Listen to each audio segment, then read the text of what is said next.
So you see the kind of influence, it reaches as far as India to trade. And you might have heard recently, which is a fact for quite a while, that cocaine and ganja and tobacco were used by these people based on the fact that trade was always present. Not only did we go east, we also went west. For its uses, it had medicinal uses, you know, don't mind them people that are telling you about cocaine bad, you know, because the Amerindian and them still using it. Huh? Was it used for embalming as well? For embalming as well. It's a painkiller, isn't it? It's a painkiller as well, and they had a problem with toothaches in Kush. I don't know if you heard that. There's a serious problem with toothaches. I think they didn't like dentists. All right. Here we are now going to visit Jebel Bakal, which is called Tatab, the holy place, the holy mountain. There are 5 temples built into this mountain. 5 temples still existing, right? This is one place, this mountain here. You've seen it from far here, you've seen it up close here, and you've seen the pyramids that are next to it, in Merowe. If you notice here, this is actually a head. Just like in, just as in Abu Simbel, carved out of the mountain. Carved out. Carved out of the mountain. Observe. This is Jebel Bakal. We are going to look now at one of the temples of Jebel Bakal, which was a favorite of Tahakwa, which is who is referred to as the only Kushite, the only Ethiopian to come and overtake at a flood at the Nile, Egypt. Tahakwa, who is represented here with his wife, Takhamet, worshipping Amun-Ra and Mut. Bes is represented as well as Hathor in this temple. Bes is represented here as well as Min and Kepara and Mut and Amun-Ra and often Tahakwa. This is what it looks like into the mountain. These are the other temples by people like Sekhem, Aspalata, and a host of other kings who have constructed monuments there. This was the center of the power of the Amani cult. This is the center of Kush, Napata, Merowe, Jebel Bakal. Try and remember that word. You want to watch it on the map and see where it's located? For the benefit of our dear friend. How are you going, man? Jebel Bakal. Jebel means mountain, eh? It's one of the words that have survived. Gibraltar. That is where the Moors cross. Jebel Bakal. You see it? Kuru, Karema, Nuri, Napata. Center. Great center. This is where the center of power is. This is where people migrated to. Now we are going to look at some other temples. This one is constructed to the south in a place called Semna, just outside Khartoum in Sudan. And you'll see imagery of a Muslim, one of the natives there, as well as Tahakwa.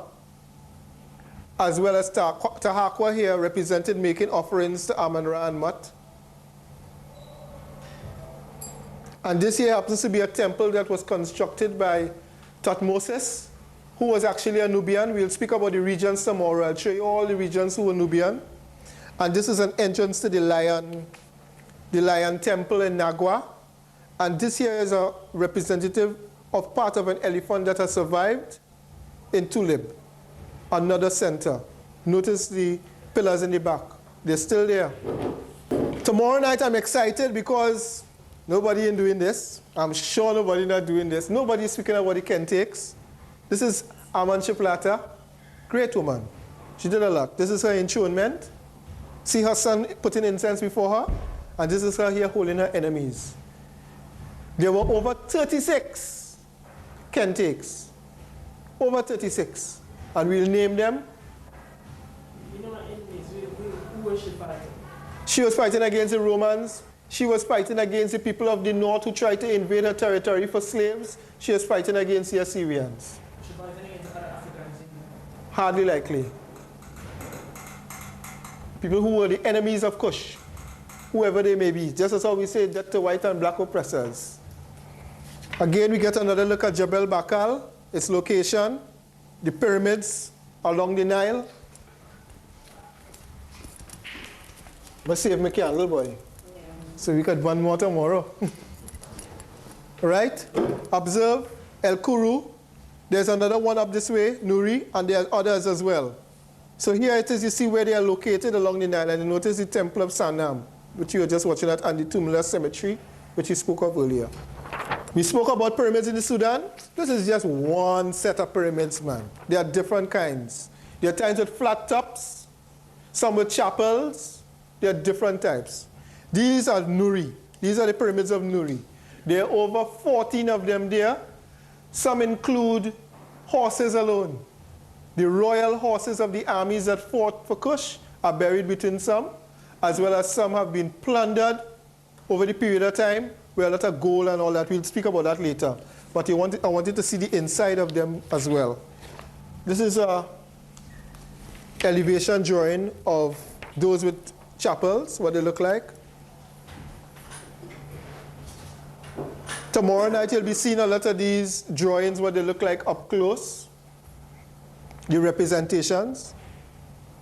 You notice they are a little different to the so-called Egyptian pyramids. Another floor plan again to give you an idea.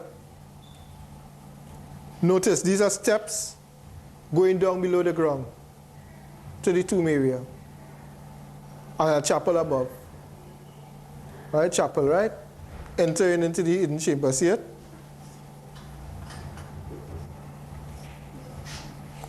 Notice the design. Now, how many people here ever heard about Ushapis? Anybody? Yeah. These are these are little emblems representing the king double or the queen's double that are placed with the dead to protect the dead, so that if any animals or anybody come to steal it, it will be protected. And here you have representatives of the kings below and the queens on top. These are some of the queens of Kush. Oh, it's put on the wrong side, sorry. Makmeli, Asata, Arta, there are a host of others. Malestan, Patis, right? This is supposed to be who here? Malikwan, Alamakai, Amani, Nataki, Lepti, Karmani, Amanshi, Tamanta, Sisquata, Nispata, Waliamani. Right? And notice here the different kind of wigs that they usually wear in Kush that are also used in representations. The king's wig, the bag wig. Doesn't that remind you of the courthouse? The judge, interesting, eh? Interesting. The lapa wig, the queen's wig with the vulture. The vulture is not a bad being, eh? It represents Mut. The queen's lapa wig and the figures, the dress of the figures. The way the hands are placed, the different positions of the hands, and the implements. These implements all have different representations, the whip and the crook, the two hoes and the two cards, right? You notice? Right? The basket and hoe. Now this basket and hoe in hand should be very important to you, because this represents, of course, do you know that when the women were fighting even in East Africa and Southwest Africa until quite recently, they had a hoe in one hand, a child on the back, and a machine gun in the other? That just goes to show the survival of that kind of tradition of the utility of these instruments. So what are those positions for?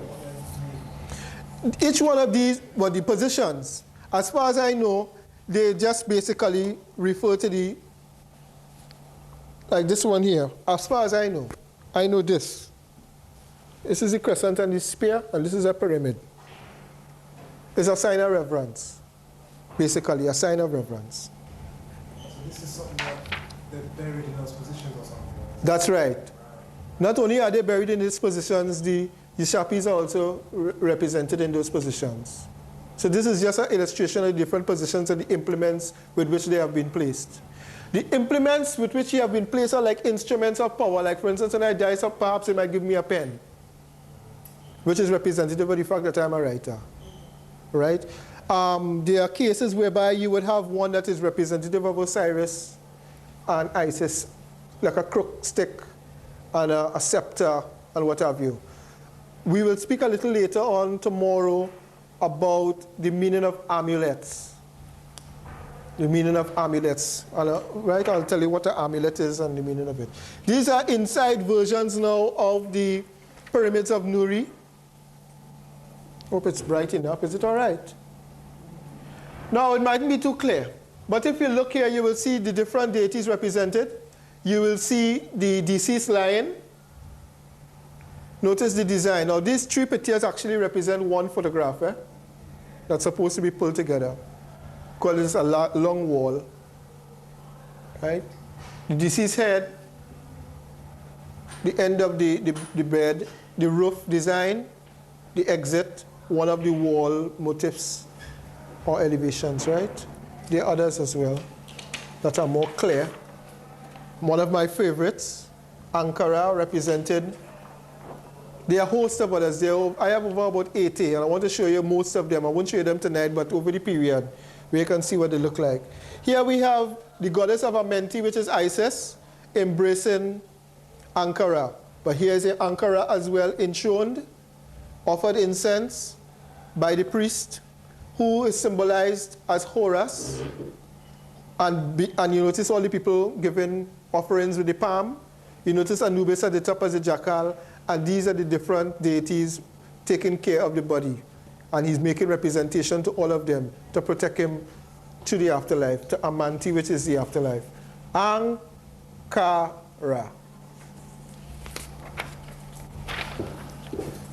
This now is this is from another temple. This is from the Motek Temple, which is in the south of Sudan, basically near Semna, and these are the different representations.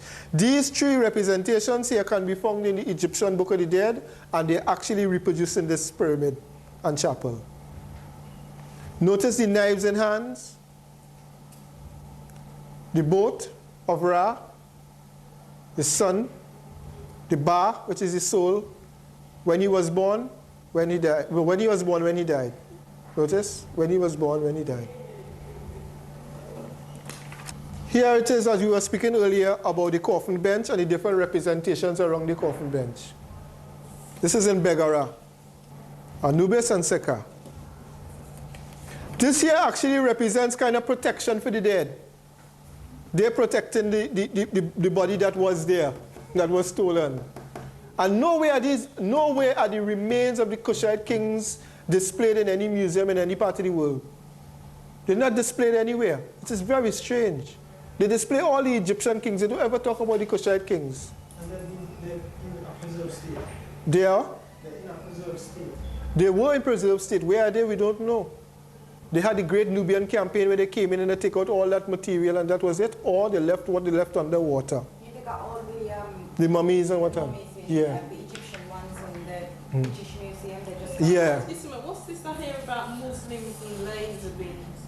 Right, the Muslims in the Sudan are utilizing the technology, are cooperating with the technology of the Europeans to use laser beams on the current pyramids that exist in the north of Sudan. What do you use the laser beams to do? They're trying to find out if it is as they say it is.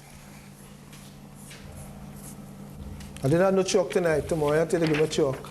Well, as above, so below. So below. They're trying to test out that theory. So what to see if there's a hole there? Yeah, if there's more. This here is Kentabit, or Ken Catherine. This is her again represented here on her way to her grave. But this is her here enthroned. This is another one of the Kentakes. There are many Kentakes. Many, many. Another coffin bench for you. If a boy in here tell me stop. You know the language they speak in Sudan? It's true that in the south of Sudan they speak a different language. They speak over 500 languages in the Sudan. Yeah, but are they totally different or are they all Amharic based? They're not Amharic based at all. Amharic came from the Sabian kingdom. Actually, I'm doing a work on that right now, which is to show that the Amharic language came from the Sabian kingdom, which was based in Saudi Arabia in a place which is today called Yemen, and migrated there only in 300 BCE. You'll get examples of that tomorrow night, I'm sure. when I'm doing language. Because, you know, like, if you go straight the way across the Sahara Desert from Sudan, straight the way across to the Atlantic, you'll find all House of people along this route, and all the historian and the whatever you want to call them, they said that they're House of people all related to... They're all related. Remember, Sudan was once one. The continent was once one. Numala was once one. It's only recently they had a division of the spoils. A few years before you were born, at least less than a generation, Germany went in, France went in, and divided it up. These people never knew no borders. And there's a reservoir of people that are untouched today.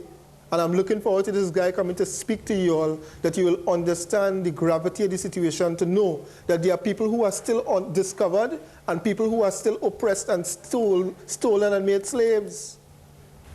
People who can take their lip and do like that. The lip, the bottom lip, and the reason why they did the lip that is to protect them from enslavement.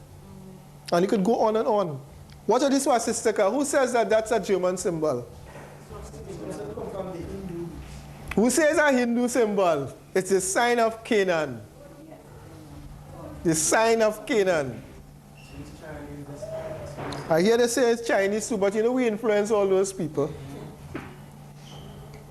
This is another interior. What did it actually mean? Okay, so it's a sign of Canaan. What did it mean? Halfway worship, man and woman. Halfway worship. Yeah, because they were in a state of leprosy, they couldn't prostrate before their Lord, so they used to bend on their knees like how Christians do today. There's a man and a woman kneeling down there. These are some of the illustrations that are shown. An entrance to a pyramid at Naga. Notice the vulture on one end representing Mut, the bird of Ba with a crown with a circle representing Ra. Over the man holding all his enemies, who look definitely Caucasian. He looks Nubian, his nose in knockoff, well dressed in his regalia, sword in hand, mace in hand, below him a lion devouring. They used to use lions to devour the enemies. And below you see human beings in jars. I don't understand the meaning of that totally yet. But the enemies are represented in jars. And I believe on the jars were written something, but it's now effaced over the years. On the next side, you have a queen. Notice the lion.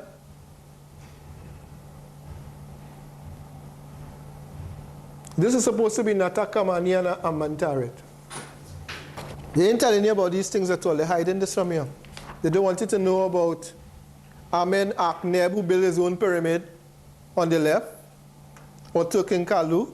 They don't want to tell you about that one. No, Nata Kamani, represented on pylons of pyramids and chapels throughout Sudan, or what was known as Kush at the time. You know, with all those big places of worship, how far south in Sudan?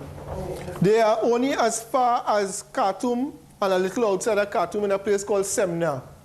And the people who are now living in the south of Sudan, the Sud, they once used to control all there far to the north. But now they migrated through the invasion of the Arabs. So this is in fact their territory. And remnants of their worship, as it existed in Kush, still exists in the south. Proof of this is through the worship of the cow, the bull, the cattle, the sign of the cross that they use around their graves. He will tell you a lot about this. This here happens to be designs on the roof and the walls of inside of a pyramid in Nuri. Observe. As I told you, this is hieroglyphs of the Nubic people. Notice the symbol of the lion and Anubis next to each other. Right. Now you see what she's holding? That represents this, the sign of the circle, the orbit around the sun, around the earth, right? And she's actually on a cushion, kneeling on a cushion. There are some examples of the kind of cushions that they have on benches. Above, you see our friend Tuhuti. The Ba, he's handing life to the soul on top and helping the bird to heaven. The same Tet that we spoke of earlier. What, the ayat, Roy? Where is this? In the corner there. The eye is nothing bad. It's the eye of Horus. Yes, I. The eye of Horus. At one time, I used to be scared, like 10 years ago, and Bola is the eye of Nimrod, but Nimrod have nothing to do with that, and it's still on the US dollar. They use that for Freemasonry. That's right. Yeah, inside the pyramid. Mm-hmm. So the Arabs call it the evil eye. Is that the evil eye? Well, that has a lot to do with even practices that have survived in the Caribbean. We put a blue bottle in the garden to protect it from the evil eye. There's a word for it as well we use in local parlance. Can't remember the word just yet. I'll try and remember that word for you. But it means don't give me maljo. That is the word they use in the Caribbean for it, maljo. Meaning bad eye. Don't give me the bad eye. That's something amongst our people. The steps going down that we discussed earlier into the pyramid, below the pyramid in the chapel, the coffin bench, space for a stela, which we discussed of earlier. We spoke about the Nubia campaign. This is how they move a lot of the monuments from in the north of Sudan. This is how they move them physically. This is from the Amenti Temple. You know, we were good. Our women were good fighters. Sorry, how did they move what? Oh, sorry, Amenti Temple. Temples, they move them physically, if you observe. Is that one by Aswan? That's right, when they was building the Aswan Dam. This is what I was speaking about earlier. Is that because of like walls or something? No, they removed it because they were constructing the Aswan Dam, and they said that the area was going to flood, but they couldn't move everything, so a lot of things have remained covered on the area. This is what they got to move, what they could have moved. You know, we were good fighters, our women were great fighters. The quivers into which arrows were placed, these are the intricate designs on the quivers made out of silver. Why don't I tell you about Kush? Let me tell you Egypt, Egypt, Egypt, Egypt, Egypt, Egypt. And in case women carrying those arrows, eh? And the woman cut off her breast. Yes. One breast in order to hold the arrow properly. And they also wear a certain ring, which I will show you tomorrow, to put their finger in to pull that bow. Now, if you think Europeans know about furniture and wares and things, or what do they call wares? What do they call wares? Dishes and what have you. We invent that. Is that? And China. Chinese cooperated with us. That's another interesting thing. They cooperated with us. Look at this setup here. That don't look like it from Argos. Eh? Don't look so? Neat and tidy. Eh? Neat and tidy, yeah? Observe. Really nice. We're good at pottery. And who says we don't like to see what we look like in a mirror? This is Shabaka and his brother, Shabataka, and this is their mirror. Check out the intricate designs on the mirror. The different sides of it. So that means that obviously they could make blacks. That's right. Not only that, they had some. 15, how many BC? We're talking not BC, we're talking about AD here. We're talking about a period of time, 30 AD, 20 AD, when they had their civilization going. Still going. Separate from what was happening in Europe when man believed in earth flat and worshipping dead bodies and things. Look at this. Look at the kind of furniture. You ever seen this in the cricket yard? You ever seen this in the garden?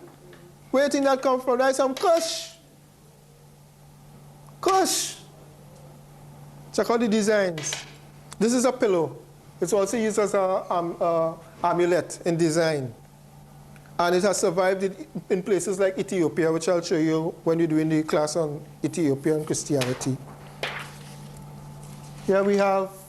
You know, in Ethiopia, right, they have the Falasha Jews. Now then, I don't know if there are any of them still in Ethiopia. If They still have a few there that didn't go, yes?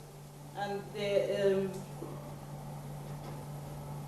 do they speak Hebrew or Amharic? Right, that is very I know that interesting. Hebrew and Amharic are the same language. They're different. There's Tirigana or Amharic, and there's Hebrew. They're different languages. That will be explained to you on that night when you're doing Christianity. You seem like you want to hear only Christianity tonight and Ethiopia. But you'll get that information. I promise you I'll provide you with it. I'm very interested in Fulani people. Fulani's people, no problem. Fulani's people were originally Kushites who migrated west and developed different traditions as they went west. Well, yeah. Right? Observe the... Because you know their features are kind of different from the Fanti, sorry. Yeah, we, as a people, my dear, we are so diverse, it's frightening. I've been to families with the daughter red and the father black and a sister have straight hair and the next one have hard hair. But that also has a lot to do with misassignation and the mixing of our tribes. But it also has a lot to do with our diversity as a people.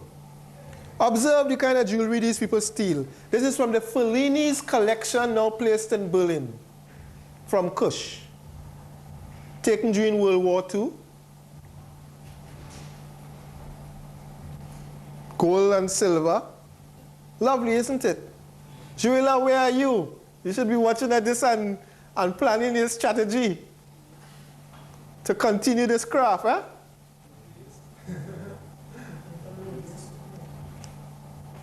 These are armbands, eh, that the women used.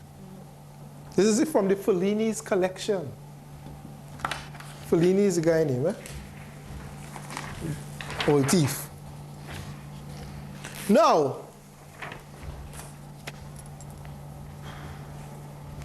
Horus and Anubis represented on a wall. But this is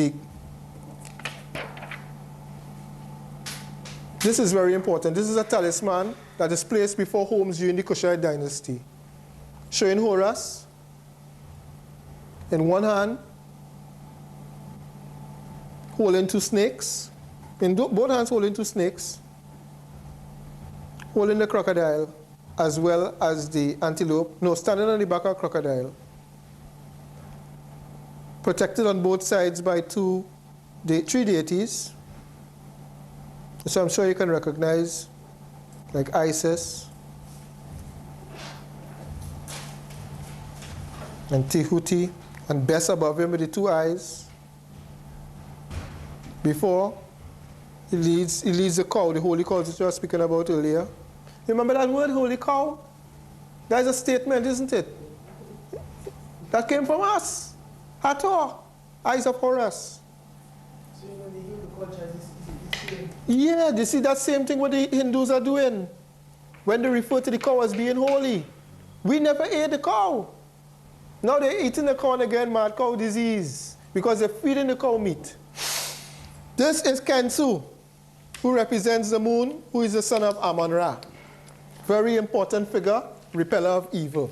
This is a decipherment of Meroitic script and Meroitic hieroglyphs. Look at the difference. I don't have Egyptian with me today, but I'll bring the Egyptian tomorrow and show you the difference between the both of them. You see the sh we spoke about earlier? Remember that? And the ah. All right, well, let's look for the ba. Because the ba is usually represented. We'll see the ba there. Is it number 40? Right. Now the ba is usually represented as a bird in the Egyptian. Right, so you see the difference. The Ankh is the same. Nefer is the same. Mer is the same. The word dividers is different. The Ka is different. The Ka is sometimes represented with upright hands as well as a cattle, as you recognize. Alara or Alaro. No, it's a ram, meaning A-la-ra, meaning the Lord Ram. You'll get a copy of this. You're entitled to that. Then we have one of these steles. Now tonight I wanted to read to you these steles, but I won't be able to do that because I know time is running out on us. But I have all the information. This is concerning a dream that Tau Amen Nuti had, that he would one day control Egypt. And these are the praises that he made afterwards. Before Amen-Ra, represented in two versions. And this is what he looks like, represented on a wall. I was going to read the stele for you to show you the dream, but I guess that will have to come another time or you'll get it in the book. Right, these are two steles. This one here is on the cover of my book, Kush Reclaimed. I have the meaning of it there. It's an edict that prohibits eaters of raw flesh to go into the temple of Amen in the Holy Mountain. And this is concerning a gift that was made. Notice the ma'at that is presented as an offering of truth to Amon-Ra, Mot, and Kensu by Aspalata, his wife and his two daughters.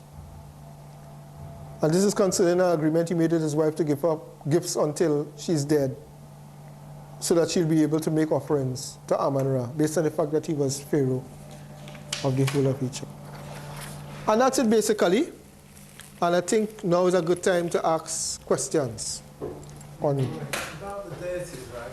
Yeah, no problem. There seems to be a As far as deities is concerned, to my knowledge, it has one creator. And this is recognized in most of the Nubic teachings. However, there are different manifestations of the creator because nature is shown reverence, whether it's animals, birds, or holy places, right? Events like an eclipse, a full moon, hot sun, and rain. Whereas, according to Europeans' tradition, that people who worship, or Muslims, people who worship more than one creator, the English word for you is polytheist, worshipper of more than one, right? Whereas that teaching exists, the fact remains that it is the oneness of the creator these people are still worshiping, but they are also paying reverence in different manifestations. People do have a problem, of course, with seeing a deity with an animal's head, right? And saying, well, I go worship a ram head deity, you know what I mean? But it's something to do with the characteristics of the individual and the representation of the animal. So what was the creator's name? The creator name is Amani. That's Amani. Meaning? Meaning the life giver, the source of life, the breath of life. But again, because of the fact that you cannot ascribe to the creator sex, they give unity, which is the triad, and there are several triads that existed during the period of time. The list of deities I have is extremely long. It is corrupted. It is corrupted. However, there are main deities that have survived to this time: Amon-Ra, Mot, and Kensu, Osa, Oset, and Hiru.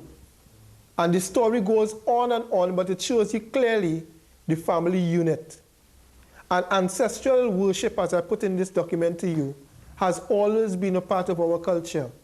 And despite the fact that our parents and our grandparents and our cousins, our brothers and sisters are Christians today, they are blind, but they are still ascribing to the same teaching. Christians put partners with the Creator.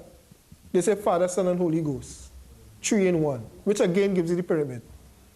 Some even go so far to worship Isis as Mary. The Hindus do it because they talk about Indrani. The Chinese do it. They all do it. Doesn't the Pope do it as well, like Black Madonna? The Black Madonna in Poland. The Black Madonna, but they don't have Black Madonnas in the ordinary church. They only have that in the Vatican because they don't want Madonna to be black.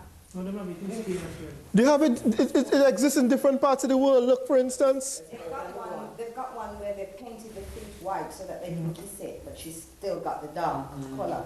But they Yeah, why painted they the paint feet because they don't really want you as well. They don't want to kiss. They don't want to have the mentality to know to them kissing. You know what I mean? As much as they have to turn a blind eye to the color of it, but the feet are painted white so that they can kiss it. Whitewash. So you know, say somebody about the Medjugorje, I mean something to say with all these different principles like Jauti and Ptah, all these different things. Them say in nature, all things are in nature. So if you study nature, you're actually studying science. That's right. Different things. That's right. That's right. Very good point. Ibis.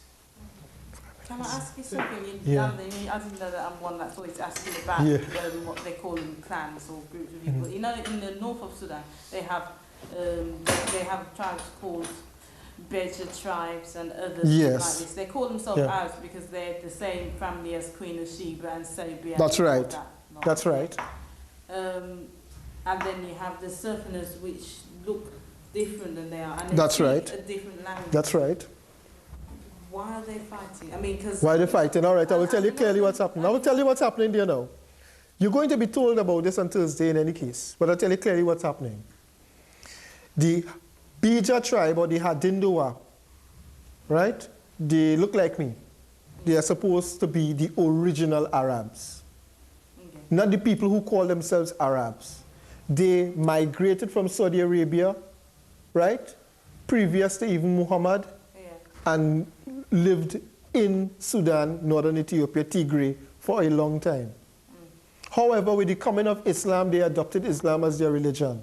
Right. However, they have always been oppressed because they are not considered an equal with the next group of people who intermarried with the Nubians and formed the hierarchy in Sudan. The southern people, on the other hand, who I spoke about later, are the original people who were forced to go south.